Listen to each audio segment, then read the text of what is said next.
তোমরা যারা সারা দিন রাত এক ওয়াক্ত নামাজ পড়ো না, কোনোভাবেই আল্লাহ আখিরাত পরকালের কিছুই বুঝো না, এমন অভিশপ্ত মাত্র 18 বছর বয়সে খোদার গজব পড়লো তোমার উপরে, আল্লাহর লানত পড়লো কেন? 18 বছর বয়সে এত বড় নাফরমান হয়ে গেল কেন? 20 বছর বয়স না হইতেই বাবা তুমি এত বড় আল্লাহর অভিশপ্ত বান্দা হয়ে গেল কেন যে কেউ তোমার আর পছন্দ করে না, কেউ ডাকে না? আমি একটু আগেও বলছি বয়ানে, আমার মার বয়স 75 বছর, আমার আম্মার বয়স, আমার বয়স 44 বছর। আমি আজকে 21 বছর ওয়াজ মাহফিলের এই জিন্দিগি আমার, আলহামদুলিল্লাহ। আমার 4টা সন্তান আছে বাবা, আমার 4টা ছেলে মেয়ে আছে। আমার এই 44 বছর বয়সেও আমার আম্মা 75 বয়স্ক মহিলা, এখনো আমার মা আমারে কথা হইলেই বলে, হুত নামাজ শুনি। খোদার কসম, মা আমারে এখনো জিগায়, ফুত নামাজ শুনি, নামাজ পড়ছো। আমার সন্তানদেরকে দেখলো জিগায়, নাতি নামাজ শুনি। আমার মা আমারে আজও বলে, ফুত কত হানে ওয়াজে যাও, মানুষের লোকে চাইও টাকা পয়সা লইয়া, কি করো না, কষ্ট দিও না, ঝামেলা করো না। কতবার যে কইছে মা আমার এই কথাইটা, শতবার কইছে মা আমারে আমার এই জীবনে।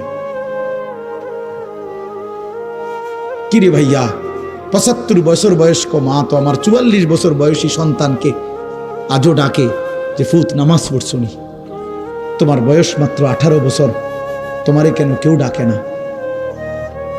তোমার জীবনে এত বড় অভিশপ্ত হলো কেন? নুয়াল্লিহি মা তাওয়াল্লা ওয়া নুসলিহি জাহান্নাম ওয়া সাআত মাসীরা। আল্লাহ বলে, আমার যে বান্দা আমার রাসূলের বিরুদ্ধাচরণ করবে এবং আমার ইমানদার মুমিনদের পথ থেকে উল্টো পথে চলবে, আল্লাহর কসম আল্লাহ বলে, নুয়াল্লিহি মা তাওয়াল্লা, আমি তাকে সেই উল্টো পথেই চালাবো, ওয়া নুসলিহি জাহান্নাম, একদিন তাকে জাহান্নামেই ফেলে দেব,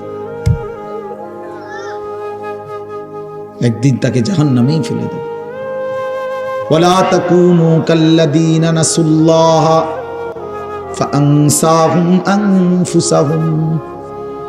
রব্বুল আলামিন বলেন, ইমানদার আমি আল্লাহকে এতটা ভুলে যেও না, বেশি দিন ভুলে গেলে আমি একদিন তোমাকে নিজের পরিচয় ভুলিয়ে দেব, আত্মপরিচয় ভুলে যাবা বান্দা, আর কোনোদিন মনে পড়বে না তুমি মুসলমান, আর কোনোদিন মনে পড়বে না তোমার কবর আছে, হাসর আছে, আখিরাত আছে, আর কোনোদিন পরকাল ভুলায় দেব। ব্যস্ততম এই দুনিয়ায় কারাকারি কামরা কামড়ি করতে করতে, দুনিয়া কারাকারি করতে করতে, দুনিয়ার নেশায় পড়ে থাকতে থাকতে একদিন কবরে পৌঁছায় দেব, আখিরাত ভুলায় দেব। আল্লাহাকুমুত তাকাসুর হাত্তা যুরতুমুল মাকাবির। আল্লাহ বলে, বান্দা দুনিয়া বাড়ানোর নেশায় আখিরাত ভুলে গেলা, কিন্তু মনে রেখো এরই মাঝে একদিন কবরস্থানে পৌঁছে যাবা, ঠিকই একদিন কবরস্থানে চলে আসবা। কাল্লা সাউফা তা'লামুন, সেদিন কবরে আসলেই আমি আল্লাহ তোমাকে বুঝিয়ে দেব আমার প্রতিটা নাফরমানির শাস্তি। এজন্য প্রিয় বন্ধু, আমার মূল বক্তব্য এবার ইনসাফের সাথে বুঝেন। সবাই আলহামদুলিল্লাহ মনোযোগী হইছেন, আমরা কম হই কিন্তু মনোযোগী হইছি।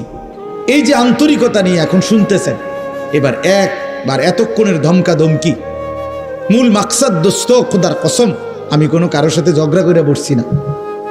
ঝগড়া করে বসছি ভাইয়া এমন তো না যে কারোর সাথে আমার কাজ যা ঝগড়া হয়েছে। এই এতগুলো ধমকের মাকসাদ তো ফিরাইতে চাই, তোমার বিবেক জাগাইতে চাই, ইমানদারের বিবেক জাগাইতে চাই। এই জন্য এতগুলো শক্ত কথা বললাম। অর্থ হইল দিলটা জাগুক, ইনসাফ আসুক, বিবেক আসুক, জাগুক। তো যদি আমরা বুঝি আমরা মুসলমান, আমরা মুমিন, তাইলে বাপ আমাদের জিন্দিগি আখিরাত, আমাদের জীবন দুনিয়া না। দুনিয়া আমাদেরকে অল্প সময়ের জন্য দেওয়া হয়েছে, মূলতই আমাদের যাবতীয় হাসি কান্না আনন্দ বেদনা, আমাদের জিন্দিগির যাবতীয় প্রস্তুতি খোদার কসম আখিরাতের জন্য, আখিরাতের জন্য। আমাদের সত্যিকার অর্থে আমরা একটা মিনিট আমার শায়েখ আরিফ বিল্লাহ হাকিমুন নফস আল্লামা মুফতি মুশতাকুন নবী কাসিমি হুজুর আমার মাদ্রাসায় কয়দিন আগে বয়ান করছিলেন। 8ই ফেব্রুয়ারি আমি আমার মাদ্রাসায় কিশোর যুবক ছেলেদের জন্য আলাদা ইসলাহি মজলিসের আয়োজন করছিলাম বয়ানের। 16 বছর থেকে 30 বছর বয়সী, শুধু এই বয়সী ছেলেদের জন্য প্রায় 600 ছেলে উপস্থিত হয়েছিল। তখন হজরত বলছিলেন ওইখানে বয়ানে যে ভাইয়া আমাদের জিন্দিগি দুইটা, আমাদেরকে আমাদের আল্লাহ দুনিয়া ছাড়তে বলে নাই, আখেরাত ভুলতে বলে নাই, দুনিয়া বাদ দিতে বলে নাই। আল্লাহ ওয়ালা তানসা নসিবাকা মিনাদ দুনিয়া, আল্লাহ বলছে বান্দা দুনিয়া ভুলে যেও না। আমি বাজার, ব্যবসা, হাট ঘাট, চাকরি, ক্ষেত খামার, স্ত্রী, সন্তান, ঘর পরিবার, ঘুম, আহার, নিদ্রা, আমি কোনোটাই বাদ দিতে বলি নাই বান্দা, ছাড়তে বলি নাই। আমি আল্লাহ তোমাদের জিন্দিগি বানাইছি দুইটা, একটা হলো দুনিয়া আর একটা হলো আখেরাত। দুনিয়া তুমি কর্ম করবা আর আখেরাতের জন্য আমল করবা। দুনিয়া কর্ম, আখেরাত তোমার ধর্ম। দুনিয়ার জন্য করবা কর্ম, আখেরাতের জন্য করবা ধর্ম।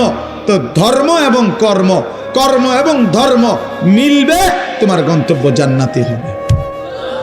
তাইলে এখন হুজুর একটা আশ্চর্য সুন্দর কথা কইছে যে আল্লাহ বলছে বান্দা দুনিয়া তোমার কর্ম, আখেরাতের জন্য তোমার ধর্ম। কিন্তু আখেরাত লম্বা সময়, দুনিয়া স্বল্প সময়। নবীজি সাল্লাল্লাহু আলাইহি সাল্লাম বলছেন একটা সাগরের মধ্যে যদি কেউ নিজের আঙ্গুল চুবায়, ভিজায়, তো আঙ্গুলের অগ্রভাগে যেটুকু পানি এটুকুই হলো দুনিয়া, আর সাগরের বাকিটা পানি আখেরাত। তাইলে আখেরাত লম্বা না দুনিয়া লম্বা বলেন? কিন্তু মজার বিষয় হলো লম্বা হলো আখেরাত, স্বল্প হলো দুনিয়া। কিন্তু আল্লাহ তাআলা আমার হায়াত, আমার সময় স্বল্প দুনিয়ার জন্যই দিয়েছেন বেশি, আর অনন্তকালের আখেরাতের জন্য আমল চাইছেন অল্প অল্প। সকাল 6টা বাজে 4 রাকাত ফজরের নামাজ, তাহলে 10 মিনিটের বিষয়। আবার দুপুর 1:30টা বাজে 10 রাকাত জোহরের নামাজ, 20 মিনিটের সময়।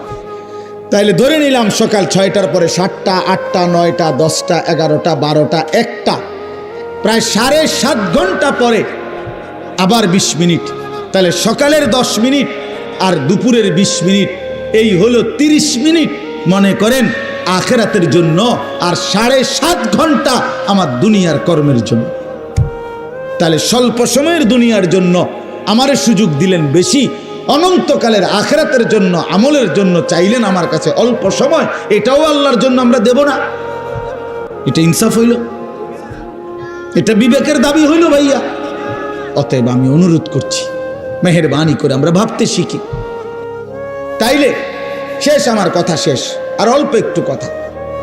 তাইলে আমি বলতে চাচ্ছি আমরা যদি বুদ্ধিমান হইতাম তাইলে দুনিয়া আমাদের সুন্দরী চলে, আখেরাত সাথে নিলে দুনিয়া লস হয় না। আখেরাত সাথে নিলে 5 ওয়াক্ত নামাজ যদি কেউ মজবুত সিদ্ধান্ত নেয়, এটা কঠিন কিছু না। হালাল উপার্জনের কেউ সিদ্ধান্ত নিলে এটা কঠিন কিছু না। চরিত্র হেফাজতের সিদ্ধান্ত নিলে খোদার কসম এটা কিছুই না। আল্লাহ তাআলা হাদিসে কুদসিতে আছে, ওয়াদা দিছে, কেউ যদি আমি আল্লাহর ভয়ে চোখ হেফাজত করে, আমি তার দিলের মধ্যে ইমানের এমন স্বাদ দেব যে নগদ ইমানের মজা সে পাইতে থাকবে। খোদার কসম এটা হাদিস। মান তারাকাহা মাখাফাতি আবদালতুহু ঈমানান ইয়াজিদু হালাওয়াতাহু ফি কলবি। তাহলে গুনাহ ছেড়ে দিলে, আল্লাহকে মেনে নিলে, আল্লাহর ইবাদত করিলে খুব কঠিন কিছু না।